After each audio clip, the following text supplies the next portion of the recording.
We're gonna skate to one song only. I don't think I made a video on this new filter yet, and I got it next to the CO2 system, so it kind of just disperses it a little bit more efficiently. Some Louis in the front is growing really fast, and whenever this Rotala gets to about here, or it starts growing new stems out, new shoots, I'll cut it off once it gets long enough, take it over here, replant it. And if you can tell, it's gotten pretty dense. Dense enough to the point where next time I trim it back and plant it back, I'm going to need to use tweezers to plant, so that's going to be fun. Back here, it took me a while to even notice it, but if you can tell, there are a whole bunch of short stems. I think they're offshoots of like mother stems, but I didn't even realize they were here because there are a lot of them and they're just filling in this back spot, kind of acting like runners in a way, but just filling back here. But I think I'm going to trim them off and then maybe put a rock or a cave back here. Still haven't decided if I'm going to get rams or pistos for the main fish. Maybe even peacock or jingobi. You guys tell me what you want. I'm not sure. And a smaller pisto, ram, or the peacock or jingobis. Not sure. So help me decide. So yeah, it's kind of nice back here. Definitely something you guys want to try out. If you have Rotala, this, in my opinion, Rotala and Kabomba. I haven't done Kabomba personally, but I've seen what it can do if you do this method. Honestly, it looks really good with Rotala, considering the red and green contrasting. If you have a dark substrate like black, really looks nice. The time is 9:00 a.m. That's my phone thing system reminding what time it is. But down there, got some nice offshoots right here. Some growing nicely. The hair grass I trimmed last night, and even before that, lately it's been growing a whole bunch of runners, if you can tell.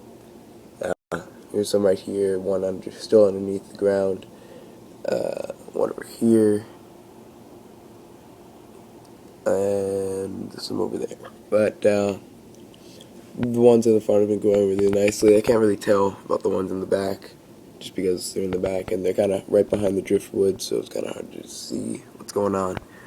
The babka, I'm not sure if I'm going to replant it down here or not yet. I think I might just trim it back and replant it right around here, just so we can get some more density in these stems. But if you look right there, you can see that seashell. Look back, you can kind of see a pathway. That was totally accidental, but it looks pretty nice. But definitely the first fish I'm getting in here is maybe a skunk loach, or maybe a coolie loach, or whatever, however it's pronounced. But definitely need to get rid of snails. If anybody knows some small loaches that are pretty efficient snail eaters, please tell me. I hate these things. They don't do their job very well. I mean, like, you don't see any algae in this tank, but that is all the plant's job. They're taking up all the nutrients before any algae can take it and grow or expand.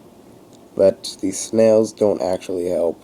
I mean, I guess they kind of pick up some extra waste, but there's no extra waste because I don't have any fish in here and I'm not feeding them food, so yeah.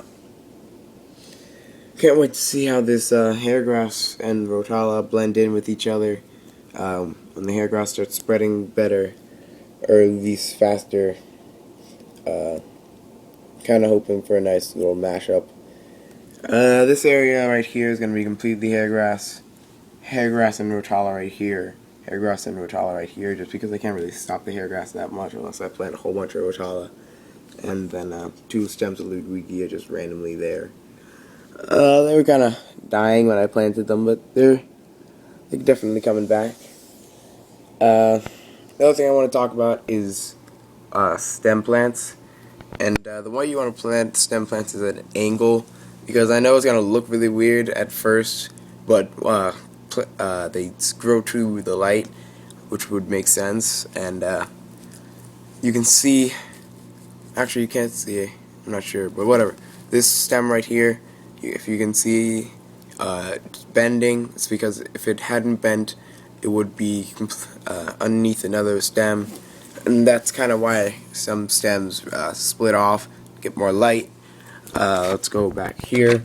You can tell this Lugia is growing at an angle just because all of its light's being blocked by the other stem plants. It needs to get some light so it'll bend. You can kind of think of them like vines, I guess. They just twist and turn until they get enough light, and then they just keep on growing from there. I don't know where this bunch of Rotala came from. I don't even remember planting it, but it looks kind of nice. So yeah, pretty soon I'll be out of space with the Rotala in this tank.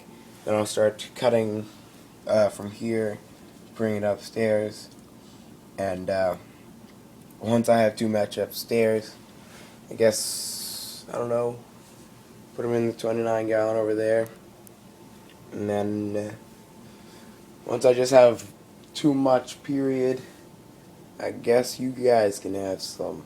Yay for you. Alright, see ya.